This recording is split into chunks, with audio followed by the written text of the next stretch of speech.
Dende hoxe o ocio nocturno poderá abrir ata as 3 da madrugada en municipios como Sanxenxo. O alcalde fai un chamamento a cumprir as normas ata esa hora no interior dos locais e a partir de aí tamén na rúa. Pide que non se formen aglomeracións e avanza un maior control por parte dos corpos de seguridade. O que me preocupa é o que pase despois do peche ás 3 da mañá, entón hai un control da policía que vai a estar coordinado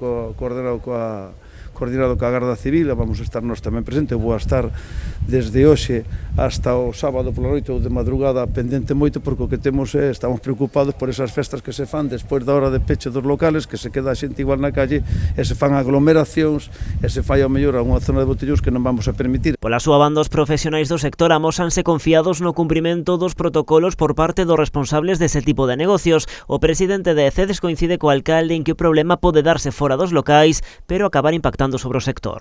Nos preocupa o que dixo antes o alcalde e o que poda pasar unha vez que se pechen eses establecementos e o que faga a xente nos ambientes privados, que o que máis nos preocupa é o que estamos vendo que está sucedendo noutros lados e ao final o que pasa con estas as consecuencias que trae eses temas son sempre directamente na hostelería.